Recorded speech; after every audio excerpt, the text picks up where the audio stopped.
Oh, banyak sekali sekarang ya? Tumben kok penuh.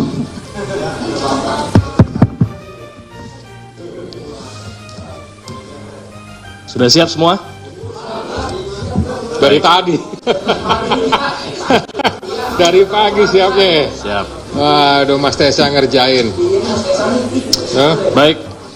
Bismillahirrahmanirrahim. Assalamualaikum warahmatullahi wabarakatuh. Waalaikumsalam warahmatullahi wabarakatuh. Yang kami hormati Bapak Ketua Komisi Pemberantasan Korupsi Bapak Setio Bianto, Bapak Direktur Penyidikan Bapak Asep Guntur Rahayu, rekan-rekan jurnalis yang telah hadir di ruang konferensi pers Gedung Merah Putih Komisi Pemberantasan Korupsi.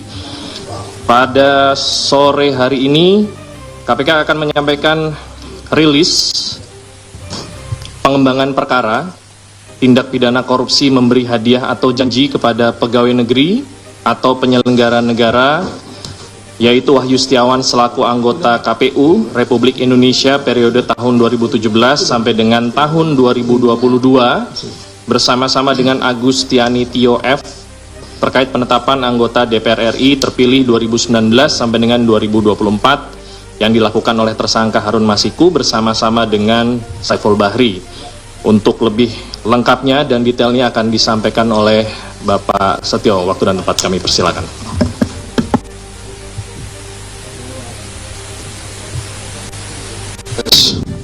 Udah dengar ya? Ya baik, terima kasih untuk Mas Tessa, rekan-rekan wartawan, jurnalis, koresponden semua dari beberapa media yang hari ini hadir.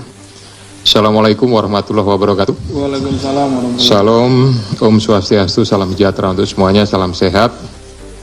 Kesempatan sore ini saya akan menyampaikan penjelasan tentang pengembangan perkara tindak pidana korupsi memberi hadiah atau janji kepada pegawai negeri atau penyelenggara negara, yaitu Wahyu Setiawan selaku anggota Komisi Pemilihan Umum Republik Indonesia periode 2017 sampai dengan tahun 2022 bersama-sama dengan Agustiani Tio F terkait penetapan anggota DPR RI terpilih 2019-2024 yang dilakukan oleh tersangka Harun Masiku bersama-sama dengan Saiful Bahri.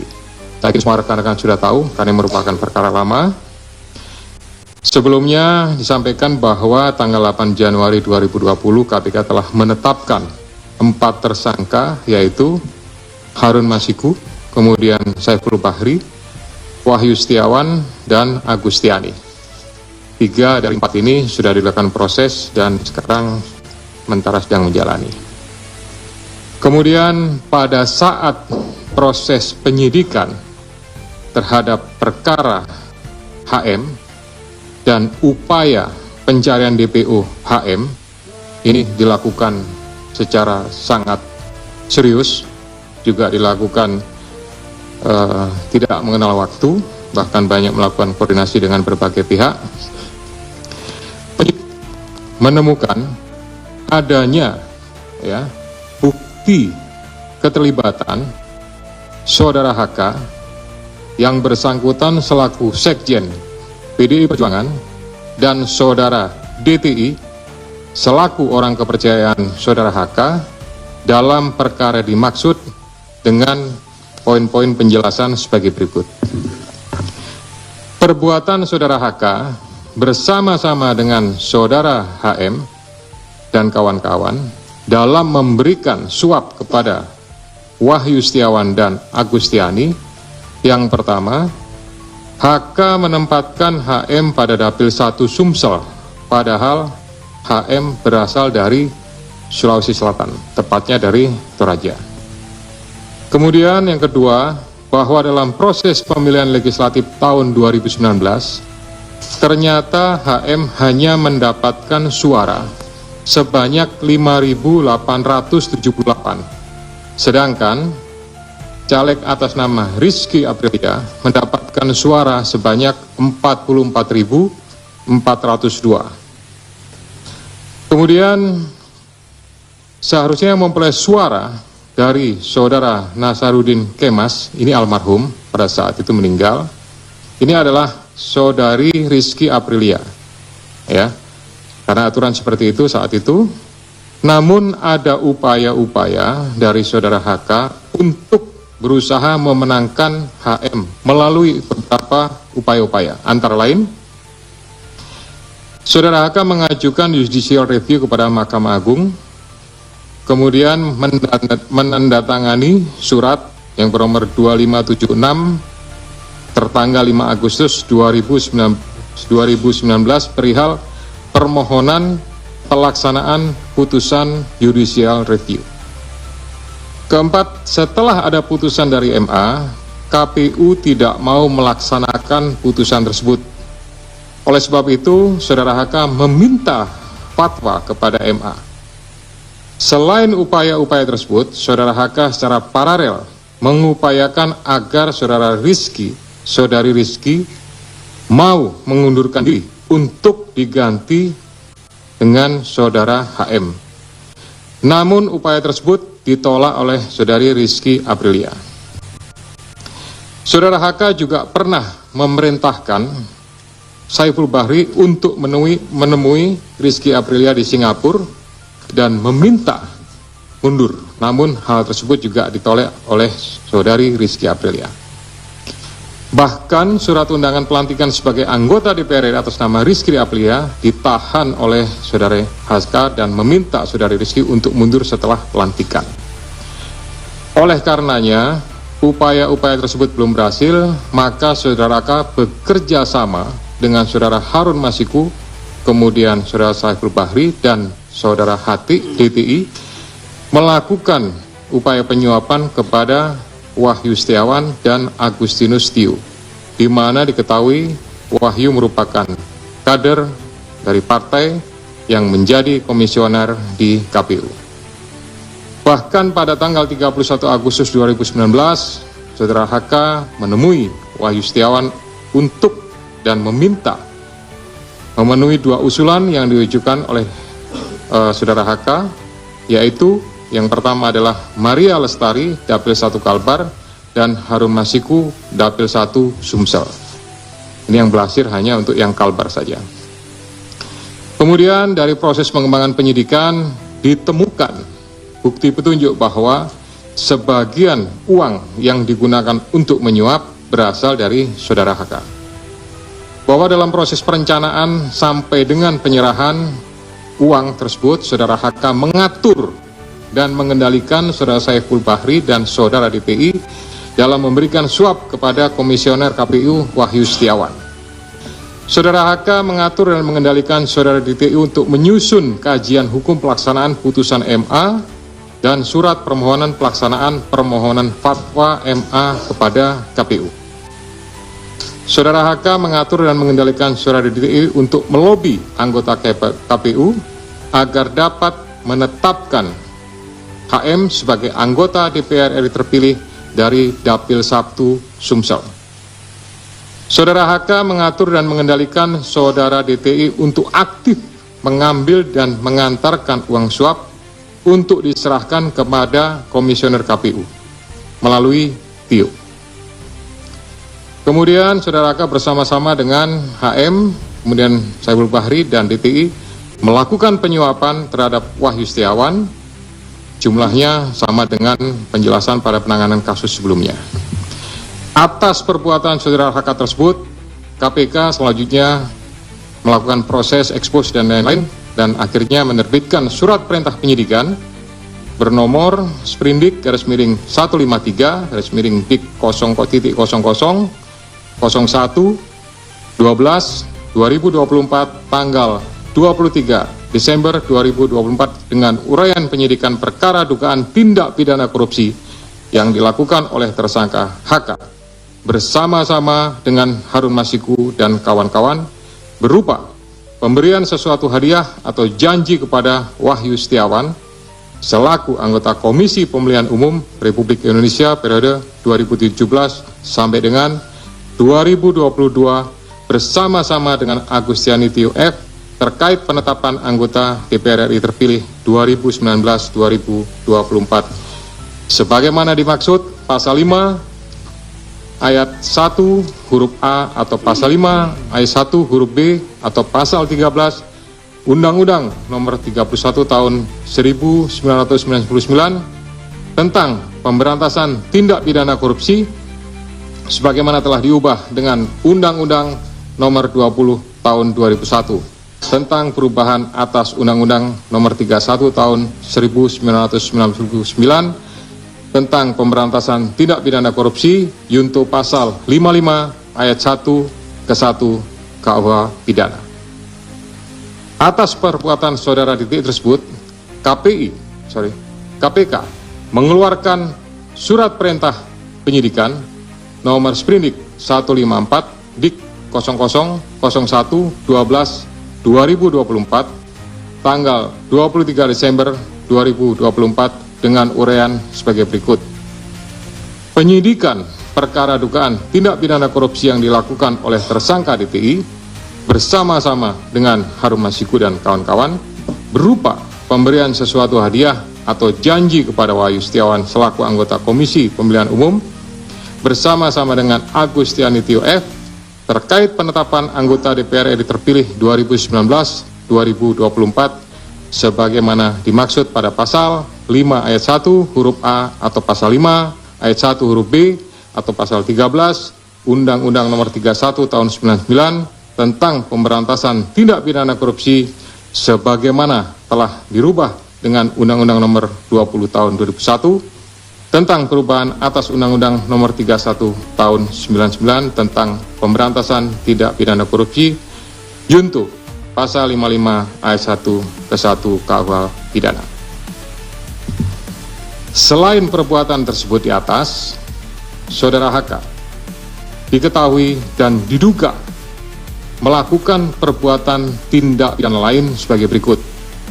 Bahwa pada tanggal 8 Januari 2020 pada saat proses tangkap tangan oleh KPK, saudara HK memerintahkan salah satu pegawainya di Jalan Sultan Syahrir yang biasa digunakan sebagai kantor untuk menelpon kepada HM dan memerintahkan supaya merendam HP dalam air dan segera melarikan diri.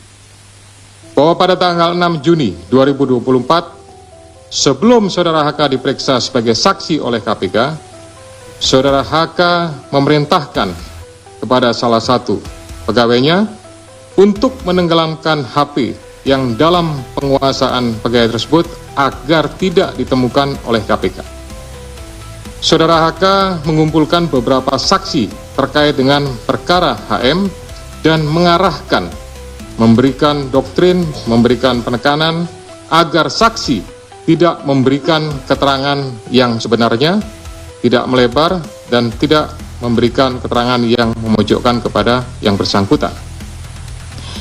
Atas perbuatan saudara HK tersebut, KPK mengeluarkan surat perintah penyidikan nomor sprindik 152 dik 000112 2024 tanggal 23 Desember 2024 dengan uraian penyidikan perkara dugaan tindak pidana korupsi yang dilakukan oleh tersangka HK dan kawan-kawan, yaitu dengan sengaja mencegah, merintangi atau menggagalkan secara langsung atau tidak langsung penyidikan perkara dugaan tindak pidana korupsi terkait penetapan anggota DPR RI terpilih 2019-2024 yang dilakukan oleh tersangka HM bersama-sama dengan Saiful Bahri berupa pemberian sesuatu hadiah atau janji kepada pegawai negeri atau penyelenggara negara, yaitu Wahyu Setiawan selaku anggota Komisi Pemilihan Umum Republik Indonesia periode 2017-2022 bersama-sama dengan Agustiani Tio F sebagaimana dimaksud dalam pasal 21 Undang-Undang Nomor 31 Tahun 99 tentang pemberantasan tindak pidana korupsi sebagaimana telah diubah dengan Undang-Undang Nomor 20 Tahun 2001 tentang perubahan atas Undang-Undang Nomor 31 Tahun 1999 tentang pemberantasan tindak pidana korupsi junto pasal 55 ayat 1 ke 1 KUH pidana. Demikian rekan-rekan media semua yang dapat kami jelaskan pada sore hari ini. Saya didampingi dengan Direktur Penyidikan, Pak Asep. Ya, selanjutnya saya kembalikan kepada Pak Jubir, Pak Tesa untuk pengaturan diskusi pada pelaksanaan konferensi pers sore ini. Terima kasih. Assalamualaikum warahmatullahi wabarakatuh. Waalaikumsalam warahmatullahi wabarakatuh. Baik, terima kasih banyak untuk Pak Ketua. Selanjutnya kita persilahkan sesi pertama terlebih dahulu, 3 penanya untuk perkara yang baru saja dipaparkan, ya, nggak keluar dari perkara yang baru saja dipaparkan. Silakan, Mas Chandra dulu.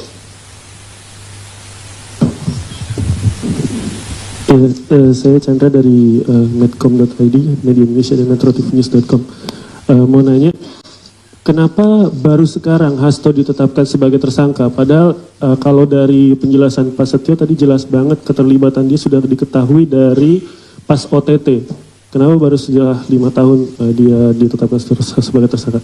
Terus sebelumnya Pak, kalau menurut kami ini adalah intimidasi dari Ketua Umum PDIP Megawati Soekarno Putri yang bilang kalau Hasto ditahan atau ditangkap oleh KPK dia akan datang ke sini. Bagaimana KPK menanggapi itu dan apakah KPK melihat itu bagian dari intimidasi dari Ketua Umum PDIP tersebut? Terus yang ketiga, kalau dari penjelasan Pak Setio tadi berarti sudah sangat rinci keterlibatan Hasto. Nah, seharusnya kasus ini udah lama, kapan Hasto bakal ditahan? Karena terlihat sangat rinci gitu perkara ini. Oke, belakangnya. Terima kasih, selamat sore Pak. Saya Yayen dari forumkeadilan.com. Paling menambahkan pertanyaan dari Bang Chandra tadi, soal penetapan Hasto sebagai tersangka ini, apa ada kaitannya dengan politisasi gitu Pak? Karena jubir PDIP itu pernah mengeluarkan statement yang katanya berkaitan dengan Kongres PDIP tahun 2025. Ada pihak-pihak yang berusaha mengganggu jalannya Kongres tersebut. Apakah ada sangkutan politisasinya Pak? Terima kasih. Satu lagi. Siapa? Hah? Tadi Mbak siapa? Maaf, Mas. Yeye. Yan apa Yuyun? Yeyen dari Forum Keadilan.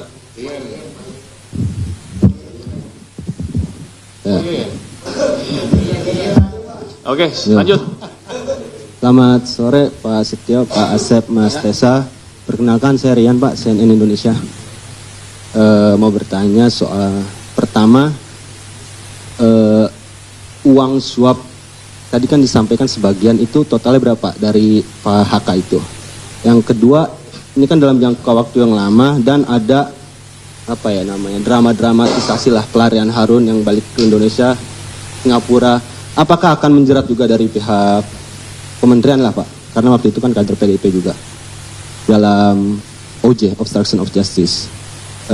Yang ketiga, dalam menindaklanjuti sprindik baru ini, apakah KPK sudah berkirim surat ke imigrasi mengenai pencegahan ke luar negeri terhadap HK dan DTI ya, dari Doni Tri Istiqomah. Dan keempat Pak, di luar kasus ini kan baru lagi Pak, saya menemukan pengumuman tersangka ini langsung gitu Pak. Pas dia mungkin mengalami ya. Apakah ada perubahan metode lagi Pak? Terima kasih. Oke, kita tutup dulu ya. Silakan.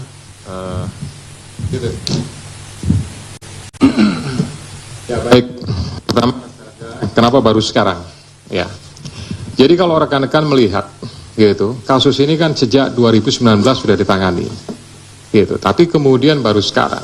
Ini karena kecukupan alat buktinya, gitu. Tadi sebagaimana sudah saya jelaskan di awal, penyidik lebih yakin, gitu. Kemudian setelah pada tahap proses pencarian DPO Harun Masiku, gitu, ada kegiatan pemanggilan, kemudian ada kegiatan pemeriksaan, ada kegiatan penyitaan terhadap barang bukti elektronik. Nah, disitulah kemudian kita mendapatkan banyak bukti dan petunjuk yang kemudian menguatkan keyakinan penyidik untuk melakukan tindakan, untuk mengambil keputusan, ya tentu melalui proses tahapan-tahapan sebagaimana yang sudah diatur di Kedeputian Penindakan, baru kemudian diputuskanlah ya terbit surat perintah penyidikan.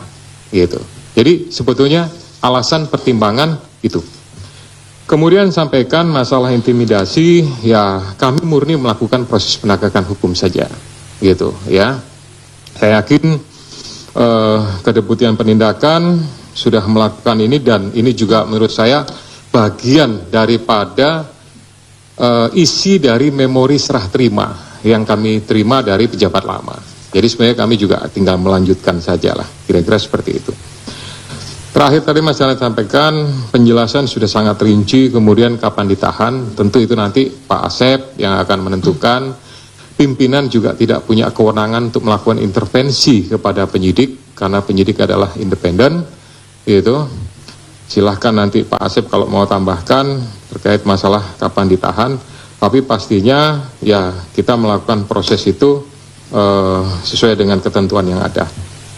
Kemudian tadi Mbak En sampaikan apakah penetapan ini ada politisasi, ini sama jawabannya murni penegakan hukum, gitu.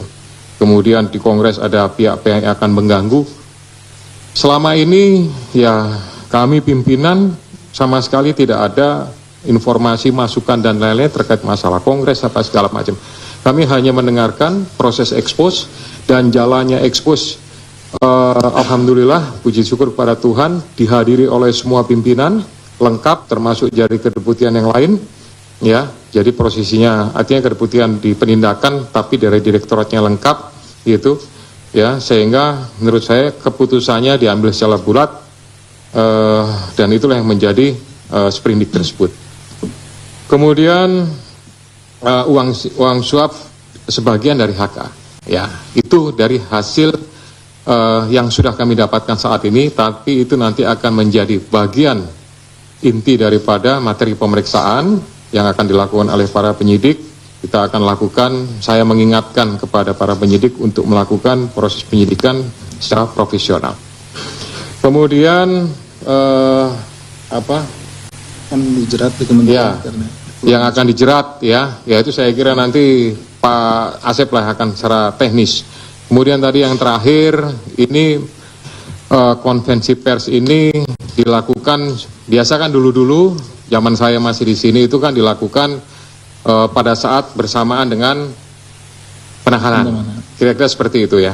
Nah, berdasarkan kebijakan pimpinan sekarang dalam rangka akuntabilitas dan mempertanggungjawabkan kepada seluruh masyarakat, gitu ya, segera sesaat setelah sprindik itu dibuat, gitu, kita tidak akan menunggu sampai dengan masa diumumkannya penahanan, itu nanti akan diumumkan, disampaikan, supaya juga para pihak yang terlibat sudah tahu statusnya seperti apa, karena ini sebagai bagian daripada pertanggungjawaban penyidik, pertanggungjawaban secara institusi kelembagaan KPK untuk bisa menyampaikan kepada masyarakat tentang kegiatan yang sudah dilakukan. Kami tidak ingin ini menjadi sesuatu yang ya istilahnya ada informasi yang, mohon maaf kalau saya menyampaikan istilahnya agak liar gitu ya, ini bertanya apa segala macam.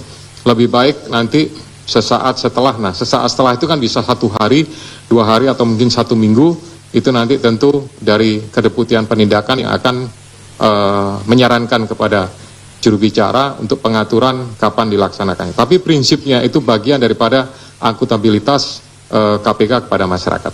Demikian ya. Ya, silakan mungkin Pak Asep menambahkan beberapa hal tadi dari 3 teman-teman yang bertanya.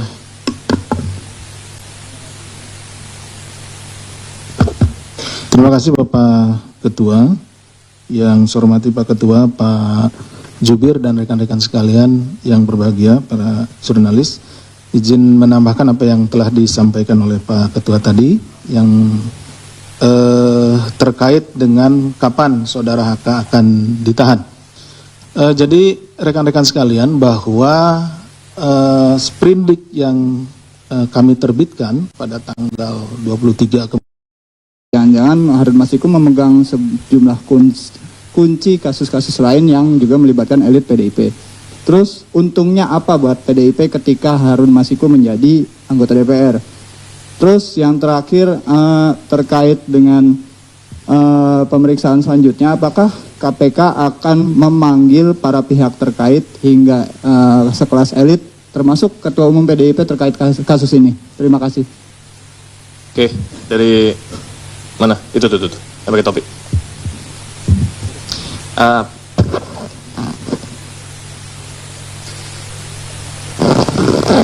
Izin Pak Ketua, Mas Desa. Tadi kan kalau nggak salah sempat disebutkan. Siapa dari mana? Oh iya, Fadil dari Detikom. Tadi kalau nggak salah sempat disebutkan bahwa HK ini sempat mengetahui soal OTT. Apakah si HK ini, apakah OTT ini sempat bocor sampai kemudian si HK ini mengetahui adanya OTT tersebut. Kemudian yang kedua, ini kan Harun udah lama banget ya Mas kabur gitu. Nah ini ada peran dari HK juga nggak sih untuk mengatur kepergian Harun ini? Itu aja sih Mas, makasih. Harun, satu lagi. Ya, selamat sore Pak Ketua, Mas Desa, Pak Asep. Saya Fana dari Investor Trust. Satu pertanyaan aja, ini kan tadi perintangan penyidikannya OOJ-nya disebutkan ketika OTT terjadi. Setelah OTT terjadi. Sementara Harun Masiku diketahui kan sudah buron selama 5 tahun. Apakah juga Hasto ikut terlibat dalam menghilangnya Harun Masiku selama kasih? Sama ya sama yang ini ya, tanya bersama. Oke, 3 dulu ya. Silakan. Ya baik, Mas Bayu terima kasih pertanyaannya luar biasa. Tapi mohon maaf nih, itu sudah masuk materi pemeriksaan gitu ya. Jadi ya nanti akan didalami meskipun penyidik sudah memiliki informasi tentang itu. Tapi karena sekali lagi itu sudah materi dalam penyidikan, mungkin ya kami mohon maaf tidak menyampaikan tentang hal tersebut ya. Kemudian untuk panggilan-panggilan yang lain, ya tentunya nanti penyidik sesuai dengan kebutuhan gitu ya.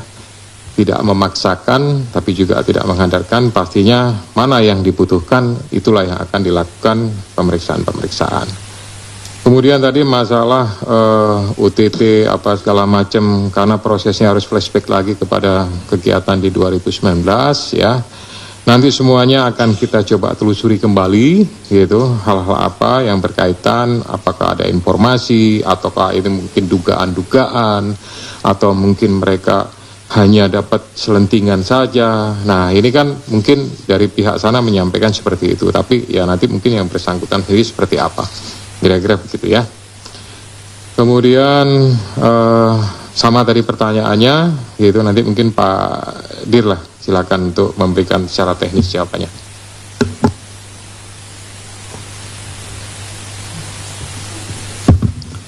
Terima kasih Pak Ketua. Mohon izin menambahkan Bapak. Terkait tadi mungkin yang juga pemanggilan-pemanggilan, nanti rekan-rekan bisa monitor karena setiap hari biasa kita umumkan siapa yang akan dipanggil. Rekan-rekan bisa monitor di situ ya. Kemudian juga terkait dengan masalah kebocoran OTT dan juga keterlibatan saudara HK dengan kaburnya saudara HM dan lain-lain, itu sedang kita dalami tentunya ya. Rekan-rekan, jadi nanti tadi makanya ada pasal, kan ada 2 rekan. Kalau rekan-rekan menyimak itu ada 2 sprindik ya untuk saudara HK. Salah satunya adalah pasal 21-nya, nanti bisa dilihat karena ini kan juga rekan-rekan dapat nanti. Nah di situ ada pasal 21-nya. Nah tentunya di sini yang akan menjadi materi di situ ya. Tadi terkait dengan yang rekan-rekan apakah ini udah lama, apakah ada keterlibatan dan lain-lainnya, kita akan mendalami di situ ya. Itu mungkin yang bisa kami tambahkan. Terima kasih. Baik, ada lagi? Belakang.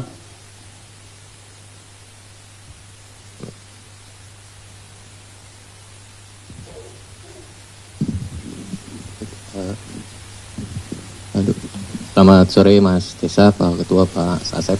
Saya Ade dari Tempo. Mau menegaskan aja untuk perkara OOJ-nya HK ini, berapa tersangka yang ditetapkan oleh KPK. Karena kan kita tahu bahwa kemarin-kemarin juga tim hukumnya PDIP melakukan perlawanan lah ya, melaporkan ke Dewas, terus menggugat ke pra-peradilan dan segala macam gitu. Apakah itu juga menjadi bagian dari upaya perintangan penyidikan yang dilakukan terhadap HK gitu. Apakah memang KPK melihat ke arah situnya gitu? Mungkin itu aja pertanyaan. Terima kasih. Lagi? Cukup ya? Akhir ya? Oke. Gitu ya. Mas siapa dari Tempo? Mas Ade. Ya. Jadi prinsipnya kami berharap bahwa para pihak yang terlibat secara langsung maupun tidak langsung bisa bekerja sama. Kemudian yang lebih penting adalah patuh hukum, ya, tidak memberikan opini-opini yang bersifat kontraproduktif, gitu ya, tidak memberikan sebuah hal-hal yang ya penilaian-penilaian yang tidak berhubungan dengan pokok perkara.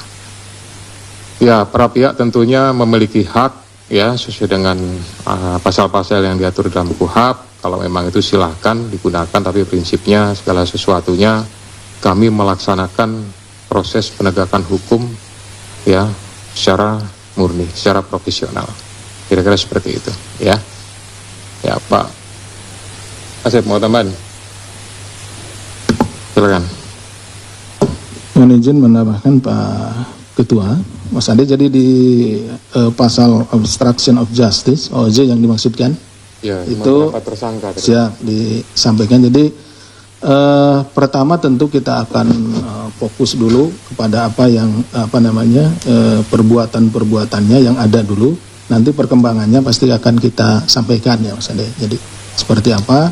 Nah, yang sekarang sedang kita susun memang betul-betul, karena ini tidak boleh juga kita sembarangan, kita harus benar-benar profesional dalam melakukan ini. Jadi setiap perbuatannya akan kita uji apakah itu memang berkaitan langsung dengan terhalangnya proses penyidikan yang kita lakukan terhadap saudara HM gitu ya.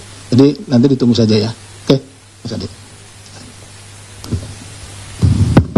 Baik, rekan-rekan sekalian, terima kasih banyak atas kehadirannya rilis perdana oleh Bapak Ketua kita yang baru, pimpinan kita yang baru.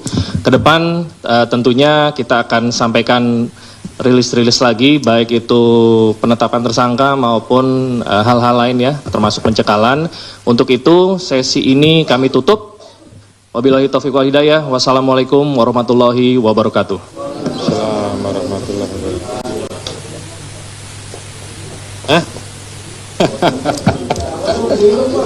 Hah? Berdiri ya?